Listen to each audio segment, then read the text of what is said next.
আসসালামু আলাইকুম। এটিএন বাংলা সংবাদে সবাইকে স্বাগত জানাচ্ছি। আমি সুমনা ঘোষ। শুরুতেই থাকছে বিআরবি কেবল সংবাদ শিরোনাম। সাভারে তুরাগ নদীতে বালু ভর্তি বাল্ক হেডের ধাক্কায় নৌকাডুবি, 4 শিশুসহ 5 জনের লাশ উদ্ধার।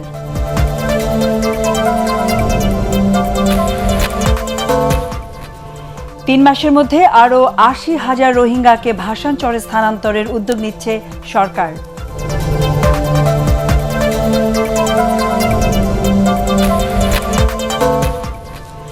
করোনায় আরও 20 জনের মৃত্যু, জানুয়ারির মধ্যে 50% মানুষকে টিকা দেওয়ার ঘোষণা স্বাস্থ্যমন্ত্রীর।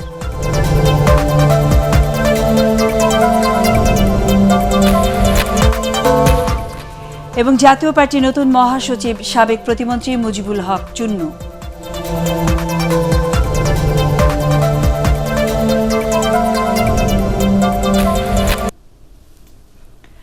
বিআরবি কেবল সংবাদ শিরোনাম শুনছিলেন। বিস্তারিত সংবাদ। ঢাকার আমিনবাজারে তুরাগ নদীতে নৌকাডুবির ঘটনায় 4 শিশু সহ 5 জনের লাশ উদ্ধার করা হয়েছে। এখনও নিখোঁজ রয়েছেন কমপক্ষে 2 জন। আগামীকাল সকালে আবারও শুরু হবে উদ্ধার অভিযান। মনির হোসেন তোপর রিপোর্ট।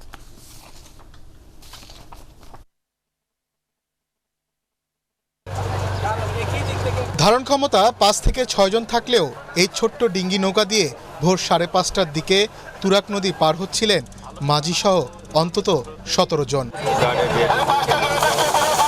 আমিনবাজার থেকে গাবতলীর কয়লাঘাটের মাঝামাঝি অবস্থানে আসার পর বাল্কহেডের ধাক্কায় ডুবে যায় যাত্রীবাহী নৌকাটি। তাৎক্ষণিক সাঁতরিয়ে পাড়ে ওঠে 10 জন। প্রতিদিনের মতো কাজের জন্য নদী পার হচ্ছিল দিনমজুর শফিকুল ও মনিরের পরিবার।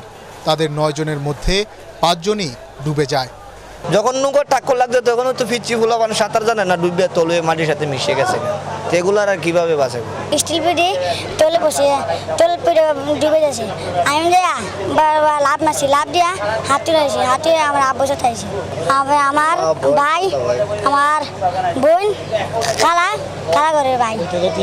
বড় জাহাজ আইছে না, জাহাজের আমি ছিলে শুনে নাই, তারা বুট এনে লাগছে পরে চিমুরা নিয়েছি, বুট নিয়ে ঠাসকা হইয়া নৌকার মাঝে গেছে ডুবাইয়া।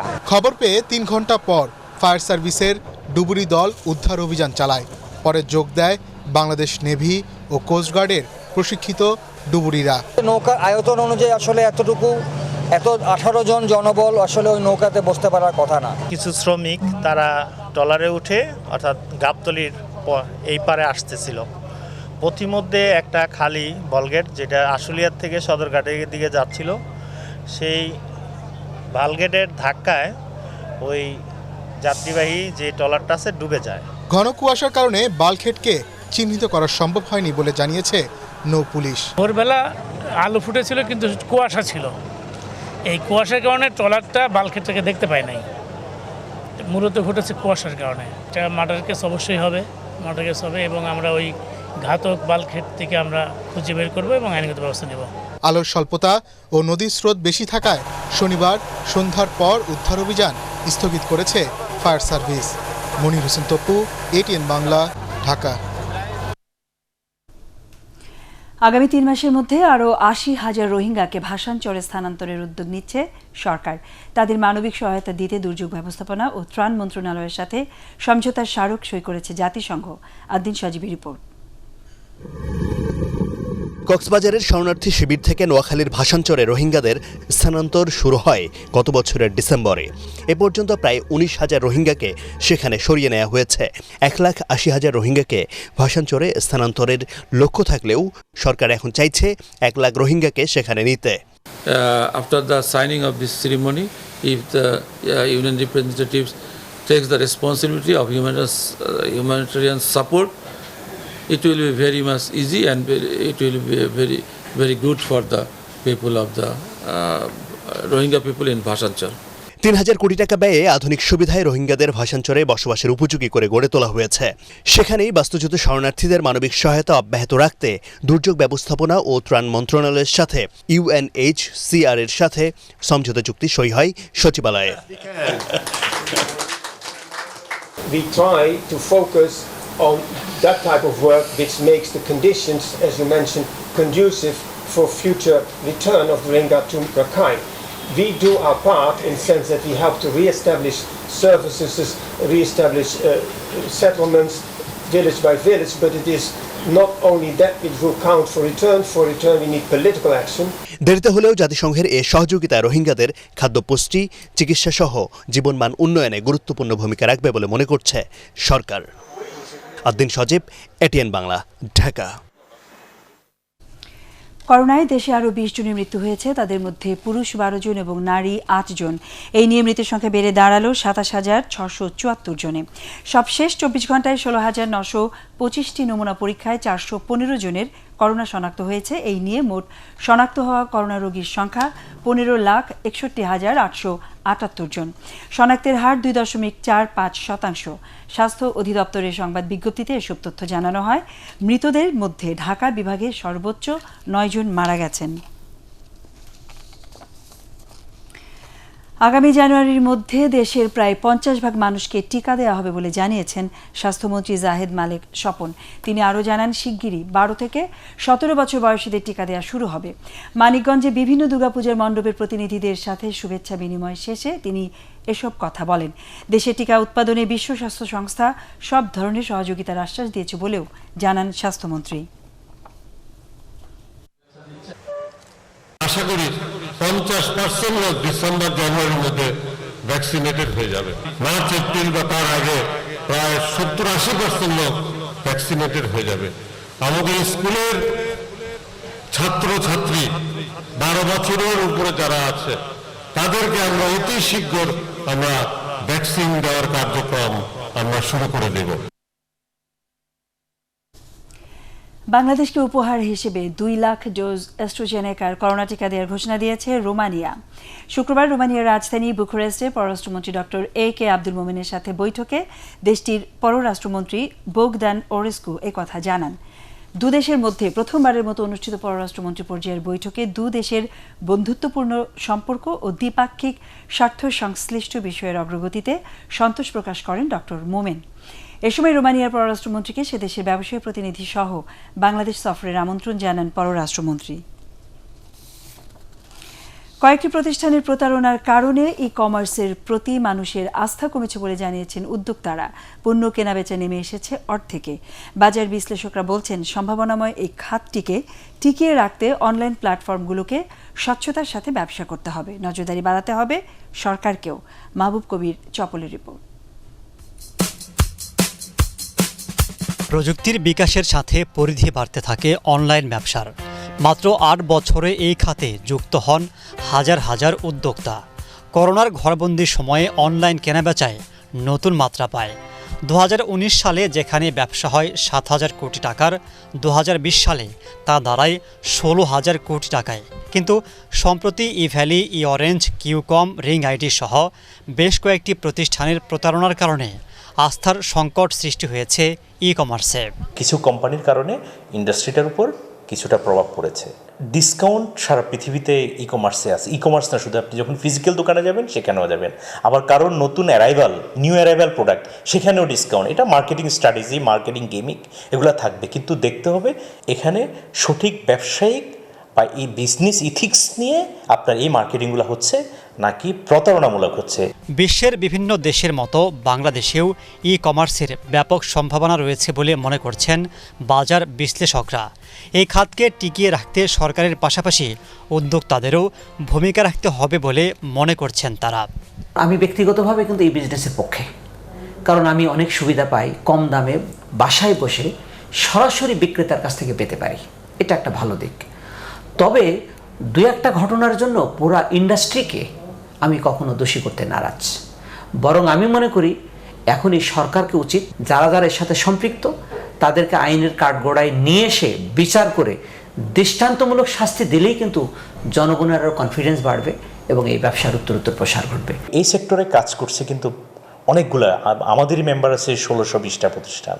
আবার আপনার ফেসবুক ভিত্তিক আছে প্রায় 50,000-এর উপরে, আবার এই সেক্টরে কাজ করতেছে প্রায় 2 লাখের উপরে মানুষ। সাময়িক যে ধাক্কাটা, আমার মনে হয় এটার কারণে মানুষ অনেক বেশি সচেতন হবে, এখান থেকে অনেক বেশি পরিমাণ ই কমার্সের জন্য আস্থা তৈরি হবে, ভবিষ্যতের জন্য এই সেক্টরটা অনেক দূর আগাবে। এক্ষেত্রে গ্রাহকদেরও যাচাই না করে পণ্য কেনা থেকে বিরত থাকার পরামর্শ দিচ্ছেন উদ্যোক্তারা। মাহবুব কবির চপল, এটিএন বাংলা, ঢাকা। দেশে গার্মেন্টস খাতে শ্রম ও মানবাধিকারের বিভিন্ন সূচক বাস্তবায়ন এখনও 50% নিচে রয়েছে বলে জানিয়েছে গবেষণা প্রতিষ্ঠান centre for policy dialogue CPD. গবেষণা প্রতিবেদনের সংস্থাটি জানায়, জাতিসংঘের নীতি কাঠামোর বিভিন্ন সূচকে কিছুটা উন্নয়ন হলেও তা কাঙ্ক্ষিত নয়। তবে ব্যবসায়ীদের দাবি, নিরাপদ কর্মপরিবেশের ক্ষেত্রে এই শিল্প এখন বিশ্বের role model. Ekramul Haque সাইমের report. তৈরি পোশাক খাতে প্রত্যক্ষ ও পরোক্ষভাবে কাজ করেন 2 কোটিরও বেশি মানুষ। গার্মেন্টস ব্যবসায়ীদের সংগঠন বিজিএমইএ বলছে, এর মধ্যে রয়েছে 44 লাখ শ্রমিক, যার মধ্যে 60% নারী। বিভিন্ন দুর্ঘটনায় রপ্তানি নির্ভর এই শিল্পে প্রায় উঠে কর্মপরিবেশের নানা অভিযোগ। জাতিসংঘের নীতি কাঠামো অনুযায়ী দেশে গার্মেন্টস খাতে শ্রম ও মানবাধিকারের 8টি সূচক কতটা বাস্তবায়িত হয়েছে তা নিয়ে জরিপ করে সিপিডি। ছোট, মাঝারি ও বড় কারখানায় জরিপ চালিয়ে সংস্থাটি বলছে, চট্টগ্রাম ও নারায়ণগঞ্জের চেয়ে কর্মপরিবেশ ভালো ঢাকা ও গাজীপুরের গার্মেন্টসগুলোতে, যদিও 8টি সূচকের কোনোটিতেই সন্তোষজনক অবস্থানে নেই। জাতিসংঘেরও কিন্তু শ্রম এবং কর্মপরিবেশ নিয়ে বেশ কিছু ফাউন্ডেশনাল প্রিন্সিপল আছে, যেগুলোরও বাস্তবায়ন আমাদের জন্য প্রয়োজনীয়, এবং সেটা করতে পারলে আমরা যে অন্তর্ভুক্তিমূলক বাংলাদেশ চাই সেদিকেও আমরা অগ্রসর হতে পারব। সিপিডি বলছে, 17% শ্রমিক মৌখিক বা দৈহিক নির্যাতনের শিকার হন।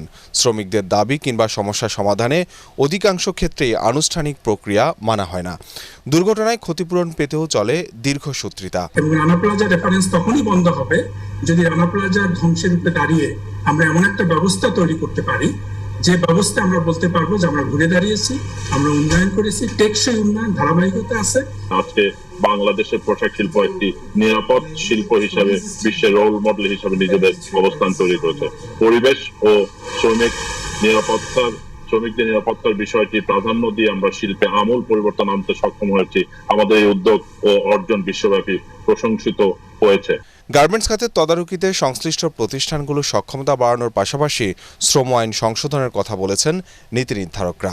শ্রম মান উন্নয়ন, শ্রমিকের যে অধিকার, তারপরে শ্রমিকের রেসপন্সিবিলিটি, মালিকের রেসপন্সিবিলিটি, এইগুলো এবং আইন, শ্রম আইন বাস্তবায়ন করতে চায়, তাদেরকে সচেতনতা করে তাদের মধ্যে সম্পর্কটা, রিলেশনটা ডেভেলপ করা সবচেয়ে বেশি প্রয়োজন। পোশাক শিল্পে আগের তুলনায় শিশু শ্রমিকের সংখ্যা কমে আসাকে ইতিবাচক বলছে সিপিডি।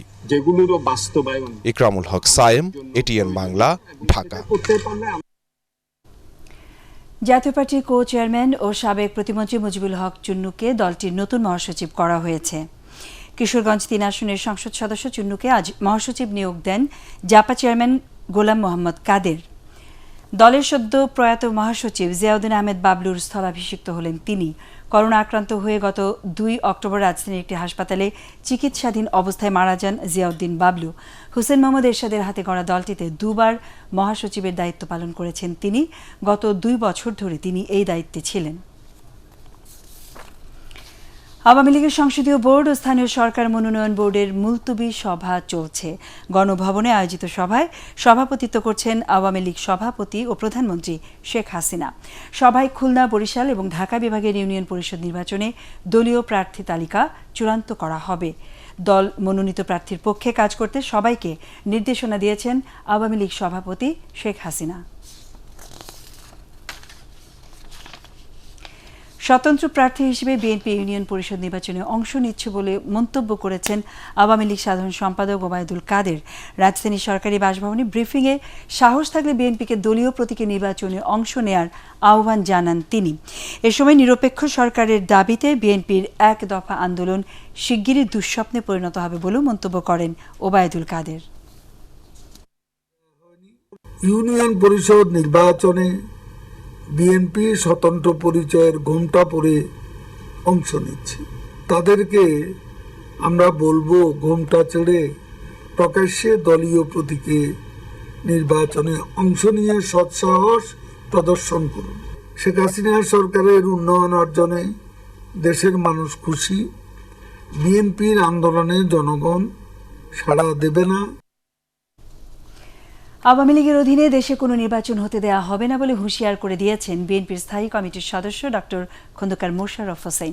জাতীয় প্রেস ক্লাবে এক অনুষ্ঠানে তিনি আরও বলেন, অতীতের একের পর এক ধোঁকাবাজির নির্বাচন প্রমাণ করে বর্তমান সরকারের অধীনে নিরপেক্ষ নির্বাচন সম্ভব নয়। গণতন্ত্র ও দেশের মানুষকে রক্ষায় বর্তমান সরকারের পতনের বিকল্প নেই বলেও মন্তব্য করেন খন্দকার মোশাররফ। তারাই সরকারে থাকবেন, তত্ত্বাবধায়ক সরকারের কোনো বিধান সংবিধানে নাই। অতএব তারা সরকারে থেকে এদেশে নিরপেক্ষ নির্বাচন করবে। এর থেকে তামাশা, এর থেকে ধাপাবাজি আর হতে পারে না।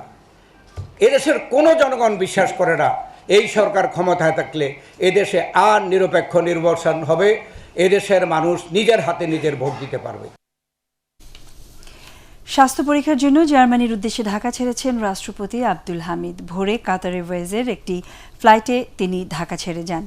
মুক্তিযুদ্ধ বিষয়ক মন্ত্রী আ.ক.ম মোজাম্মেল হক, কূটনৈতিক কোরের ডিন, মন্ত্রিপরিষদ সচিব ও 3 বাহিনী প্রধান সহ ঊর্ধ্বতন সামরিক বেসামরিক কর্মকর্তারা হজরত শাহজালাল আন্তর্জাতিক বিমানবন্দরে রাষ্ট্রপতিকে বিদায় জানান। আগামী 22 অক্টোবর জার্মানি থেকে লন্ডন হয়ে রাষ্ট্রপতির দেশে ফেরার কথা রয়েছে।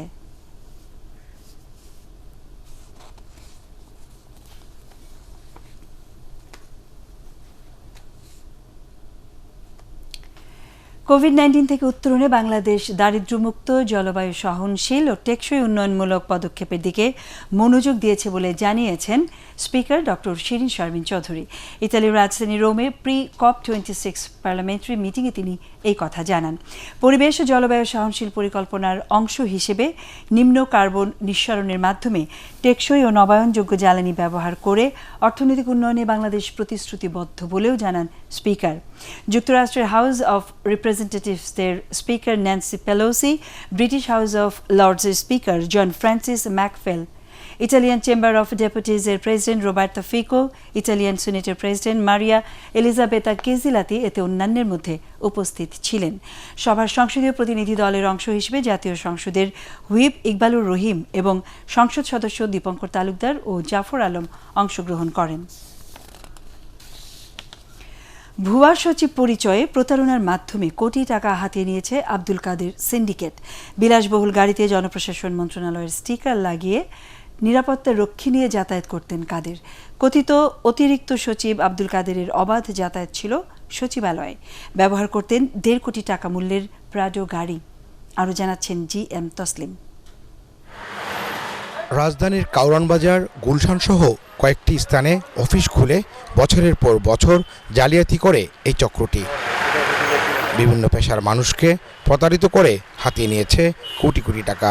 10 কোটি সেফটি বালি ওয়ার্কার অলরেডি পেয়েছি, 12 টাকা রেটে পেয়েছি। তুমি যদি নিতে চাও 10 টাকা রেটে নিতে হবে। আমার একটা প্লট বন্ধক রেখে আমি তারপরে তাকে 40 লক্ষ টাকা দিই। ডিএমপির মিডিয়া সেন্টারে সংবাদ সম্মেলনে জানানো হয়, গ্রেফতারকৃত আব্দুল কাদের মাঝি জালিয়াতির মাধ্যমে মাঝি থেকে চৌধুরী নাম ধারণ করে বিপুল অর্থ সম্পদের মালিক বনে যাওয়ার পেছনের কুশীলবদের সন্ধান করছে গোয়েন্দারা।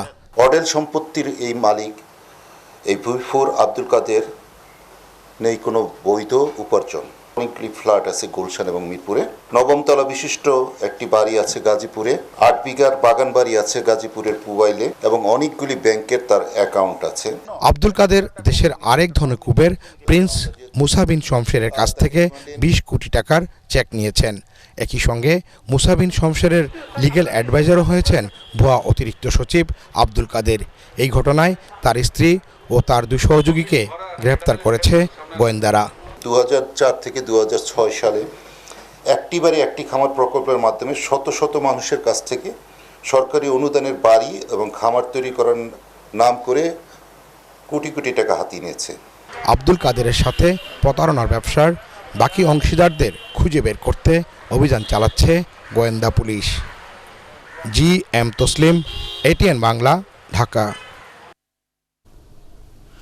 শারদীয় দুর্গাপূজার কেনাকাটায় জমজমাট রাজধানীর শপিং মলগুলো, বিক্রি বাড়ায় খুশি বিক্রেতারা। করোনা ভাইরাসের কারণে গত বছর শপিং মলগুলো ছিল অনেকটাই নিষ্প্রাণ। ঐশী গোস্বামী প্রমাণ রিপোর্ট।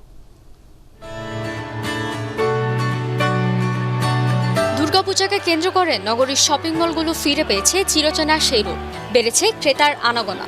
বাহারি পোশাকের পসরা সাজিয়ে বসেছেন দোকানিরা। পছন্দের পোশাক কিনতে ক্রেতারা ছুটছেন বিভিন্ন শপিং মলে। অ্যাকচুয়ালি আমাদের সবার শপিং শেষ, বাবুর শপিংটা বাদ আছে, তো ওর জন্য কিনতে আসা। এই পাঞ্জাবি কিনবো, শার্ট কিনবো, আর ওর জন্য টি শার্ট কিনবো ছোট। শাড়ি কিনেছি আর স্লিপার, মানে যা যা লাগে আর কি শাড়ির সাথে। আর তারপর সবার জন্য বাড়ির ছোট বাচ্চাদের জন্য যা যা লাগে আর কি, সাথে কিছু কসমেটিক্স। হ্যাঁ, 2-3 দিন যাবত চলছে। দেখা যায় যে কুর্তিটা এখানে কালেকশন খুব ভালো। বিক্রেতারা বলছেন বরাবরের মতো এবারও ঐতিহ্যবাহী পোশাকের চাহিদা বেশি। বিভিন্ন রং আর ডিজাইনের বৈচিত্র্যময় পোশাকের প্রতিও ক্রেতাদের আগ্রহ রয়েছে। বিক্রি বেড়েছে, তাই খুশি বিক্রেতারা। পূজার পেছনে ভালো চলতেছে, মোটামুটি ভালোই বেচা কিনা। শাড়ি মোটামুটি ভালো চলতেছে, যে আইটেমগুলো চলতেছে, কাতানগুলো ভালো চলতেছে এখন বর্তমানে। ঐতিহ্যবাহী যে ড্রেসগুলো বেশি আনা হয়, সেক্ষেত্রে এখন তো পূজার একটা ড্রেসগুলো আমাদের বেশি চাহিদা। পূজার আগে নিজেদের এবং পরিবারের জন্য সাধ্যের মধ্যে পোশাক কিনতে পেরে খুশি ক্রেতারা। পোশাকের মান ও দাম নিয়ে সন্তুষ্ট তারা। দাম কেমন? হ্যাঁ, মোটামুটি রিজনেবলই আছে। পুজোর কেনাকাটার জন্য শাড়ি দেখতে আসছি আমরা। শাড়ি কিনতে পুজোর কেনাকাটা করতে আসছি। অসাম্প্রদায়িক চেতনার এই দেশে শারদীয় দুর্গাপূজা শুধু আনন্দ আর উৎসব নয়, সবার মাঝে সৌহার্দ্য ও ভ্রাতৃত্ববোধের এক অনন্য দৃষ্টান্ত রেখে যায় বলে মনে করেন ক্রেতারা। ঐশী গোস্বামী প্রমা, এটিএন বাংলা, ঢাকা। আইনের যথাযথ প্রয়োগের অভাবে করোনা মহামারীর সময় বাল্যবিবাহ বেড়ে গেছে বলে মন্তব্য করেছেন জাতীয় মানবাধিকার কমিশনের chairman Nasima Begum. Debate for democracy আয়োজিত বিতর্ক প্রতিযোগিতায় তিনি এই মন্তব্য করেন। এ সময় বাল্যবিবাহ বন্ধে সামাজিক আন্দোলন ও রাজনৈতিক সদিচ্ছা বাড়ানোর তাগিদ দেন debate for democracy chairman Hasan Ahmed Chowdhury Kiran. Shafiqul Islam শামীমের রিপোর্ট। বাংলাদেশ পরিসংখ্যান ব্যুরোর তথ্য অনুযায়ী বর্তমানে 15 থেকে 19 বছর বয়সী বিবাহিত কিশোরীদের 42.8% শারীরিক ও যৌন নির্যাতনের শিকার হচ্ছে। 43% কিশোরী মা গর্ভকালীন সমস্যায় মৃত্যুবরণ করেন। এমন প্রেক্ষাপটে করোনায় বাল্যবিবাহ বৃদ্ধির কারণ নিয়ে আয়োজন করা হয় ছায়া সংসদের। অনুষ্ঠানের প্রধান অতিথি মানবাধিকার কমিশনের চেয়ারম্যান নাসিমা বেগম বলেন, করোনা সামাল দিতে গিয়ে বাল্যবিবাহ প্রতিরোধে কিছুটা শিথিলতা এসেছে। করোনার মধ্যে বাল্যবিবাহ এবং পারিবারিক সহিংসতা কমানো সম্ভব হয়নি বলেও মনে করেন তিনি। আইনের যথাযথ প্রয়োগ করোনাকালে ঘটে নাই বলেই আমি মনে করি। অপরাধ যেখানে সেখানে সালিশের বিষয়ে চলে না। এখানে ক্রিমিনাল অফেন্স যখন আপনার রেপ হয়, ক্যাটাগরিক্যালি যেটা রেপ, সেটা সালিশ যারা করেন তারা অপরাধ করেন, সেইটা আমরা কখনোই সমর্থন করি না। ডিবেট ফর ডেমোক্রেসির চেয়ারম্যান হাসান আহমেদ চৌধুরী কিরণ বলেন, বাল্যবিবাহ শুধু বন্ধ করলেই হবে না, পরবর্তীতে সেই কিশোরের মানসিক ও স্বাস্থ্যের খোঁজ নিতে হবে। তেমনি বাল্যবিবাহের শিকার মেয়েদের সুরক্ষার বিষয়ে সবাইকে কাজ করারও আহ্বান জানান তিনি। যে মেয়েটির বিয়ে হয়ে গিয়েছে সে মেয়েটি কেমন আছে? যে মেয়েটি বিয়ের আসর থেকে বিয়ে ভেঙে পুলিশকে খবর দিয়ে, ইউনোকে খবর দিয়ে বিয়েটা ভেঙে দিয়েছে, সেই মেয়েটিকে আসলে কি সামাজিকভাবে ভালো থাকতে পারছে? পরিবার কি তাকে ভালোভাবে রেখেছে নাকি তাকে আবদ্ধ করে রেখেছে? এই সকল বিষয়গুলো কিন্তু আমাদেরকে জানতে হবে। আমাদের যে সামাজিক দুর্নীতি, অনিয়ম, এগুলিকে বন্ধ করতে হবে। সালিশ নামক, বৈঠক নামক এইসব বন্ধ করতে হবে। ধর্ষকের সাথে আমাদের যে বিয়ের যেটা সংস্কৃতি, সেই সংস্কৃতিকে আমাদের বন্ধ করতে হবে। অনুষ্ঠানে বিশেষ অতিথি হিসেবে উপস্থিত ছিলেন ওয়ার্ল্ড ভিশন বাংলাদেশের সিনিয়র ডিরেক্টর চন্দন জেড গমেজ এবং জাতীয় কন্যা শিশু অ্যাডভোকেসি ফোরামের সম্পাদক নাসিমা আক্তার জলি। প্রতিযোগিতায় YWCA উচ্চ মাধ্যমিক বিদ্যালয়কে হারিয়ে world vision Bangladesh child and youth ফোরামের বিতর্কিকরা জয়লাভ করেন। শফিকুল ইসলাম শামীম, এটিএন বাংলা, ঢাকা। রাজধানীর কলাবাগান মাঠে শারদীয় দুর্গাপূজা উদযাপন করতে দেওয়ার দাবি জানিয়েছে ধানমন্ডি সার্বজনীন পূজা উদযাপন কমিটি। কলাবাগান মাঠের সামনে আয়োজিত মানববন্ধনে বক্তারা বলেন, স্থানীয় সরকার মন্ত্রণালয় থেকে দুর্গাপূজা উদযাপনের অনুমতি দেওয়া হলেও ঢাকা দক্ষিণ সিটি কর্পোরেশন অনুমতি দিচ্ছে না। সাম্প্রদায়িক সম্প্রীতি রক্ষার জন্য অবিলম্বে কলাবাগান মাঠে দুর্গাপূজা উদযাপন করতে দেওয়ার আহ্বান জানান তারা।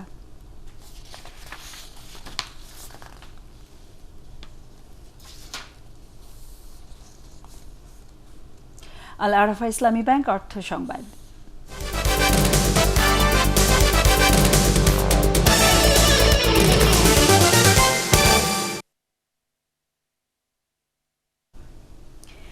রাজধানীতে অনুষ্ঠিত হলো থাই বেবি ডায়াপার ইন্ডাস্ট্রিজের পরিবেশক সম্মেলন। নগরীর একটি কনভেনশন সেন্টারে আয়োজিত এই সম্মেলনে কোম্পানির সাফল্য উদযাপন, আগামীর উন্নয়ন কর্মপরিকল্পনা এবং করণীয় নিয়ে আলোচনা হয়। এবি গ্রুপের ব্যবস্থাপনা পরিচালক আবুল হোসেন, মহাব্যবস্থাপক Zahirul Islam, head of sales FK Mamun, marketing manager Moksedul Haque Murad এ সময় উপস্থিত ছিলেন।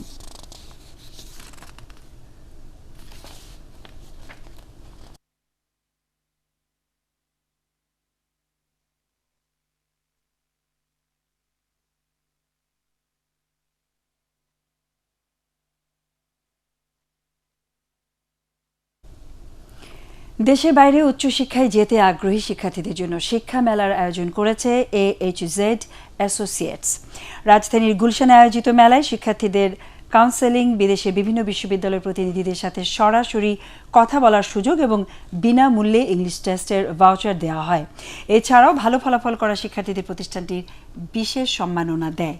প্রতিষ্ঠানের পরিচালক জহিরুল ইসলাম, country manager Monayem Haque Chowdhury, Cardiff international স্কুলের অধ্যক্ষ আয়েশা এস চৌধুরী এ সময় অন্যান্যের মধ্যে উপস্থিত ছিলেন।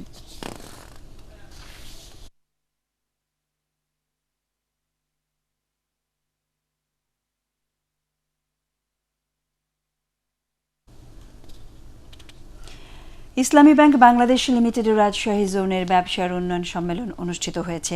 স্থানীয় একটি হোটেলে আয়োজিত সম্মেলনে ব্যাংকের ব্যবস্থাপনা পরিচালক ও প্রধান নির্বাহী কর্মকর্তা মুনিরুল মাওলা, অতিরিক্ত ব্যবস্থাপনা পরিচালক কায়সার আলী, উপব্যবস্থাপনা পরিচালক JQM Habibullah, executive vice president Miftah Uddin, senior vice president Khaled Mahmud Raihan, assistant vice president AM Shahidul Imran উপস্থিত ছিলেন। বৃহত্তর ময়মনসিংহ সমন্বয় পরিষদের 21তম বার্ষিক সম্মেলন অনুষ্ঠিত হয়েছে।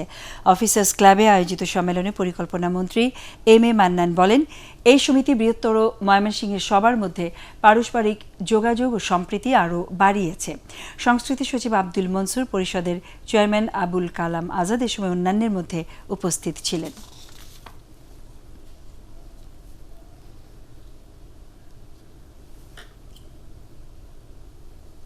পার্টেক্স খেলার খবর।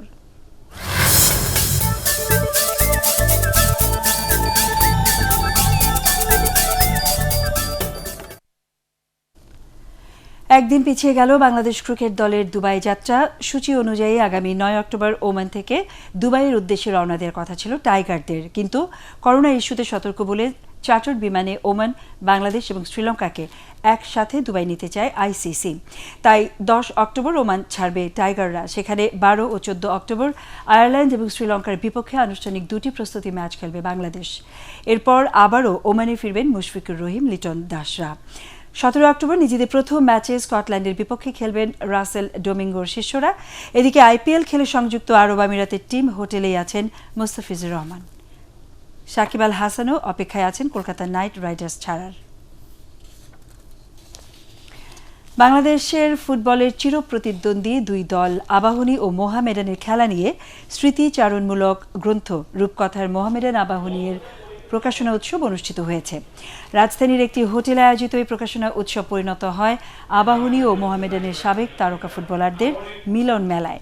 আলোচনায় অংশ নেন বইটির সংকলক ও প্রকাশক টি আসলাম তারিক, জাতীয় ক্রিকেট দলের সাবেক অধিনায়ক গাজী আশরাফ হোসেন লিপু, সাবেক ফুটবলার আশরাফ উদ্দিন চুন্নু ও আব্দুল গাফফার, সাবেক ফুটবলার জাকারিয়া পিন্টু, শেখ মোহাম্মদ আসলাম, কায়সার হামিদ, আরমান মিয়া এ সময় উপস্থিত ছিলেন।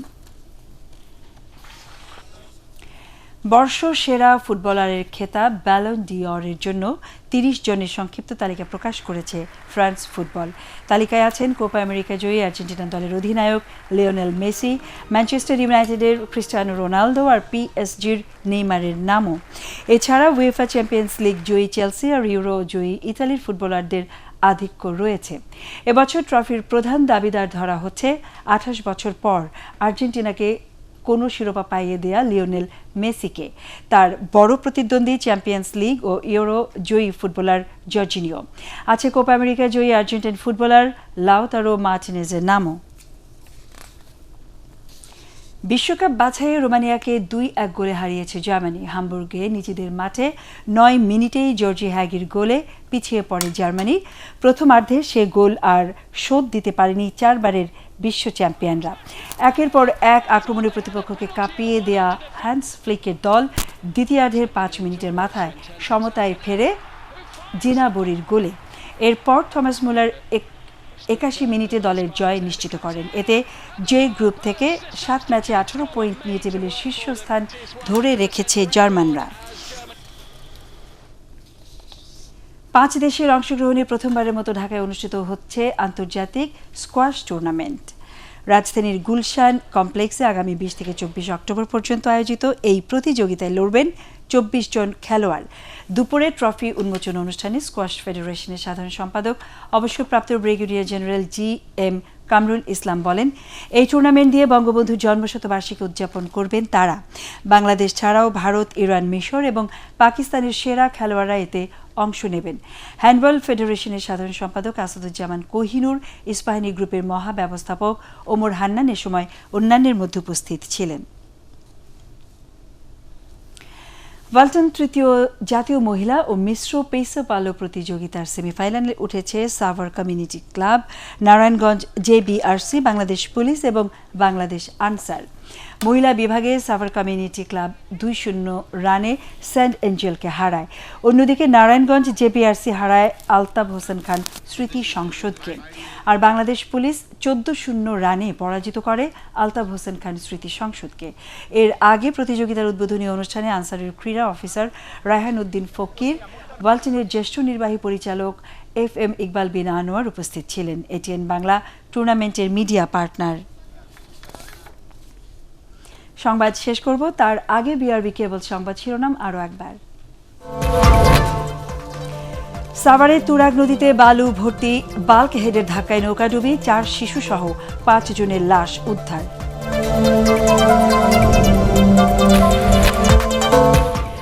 3 মাসের মধ্যে আরও 80,000 রোহিঙ্গাকে ভাসানচরে স্থানান্তরের উদ্যোগ নিচ্ছে সরকার।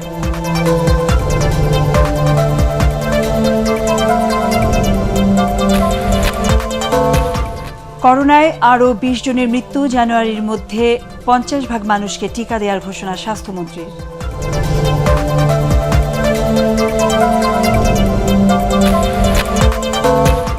এবং জাতীয় পার্টির নতুন মহাসচিব সাবেক প্রতিমন্ত্রী মুজিবুল হক চুন্নু।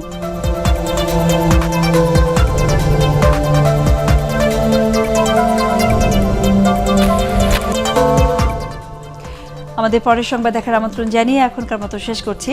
করোনা ভাইরাস থেকে নিজেকে সুরক্ষিত রাখতে মাস্ক পরুন, বারবার হাত পরিষ্কার করুন। ATN বাংলা সংবাদ ইউটিউবে দেখতে ব্রাউজ করুন youtube/ATN বাংলা নিউজ। ধন্যবাদ।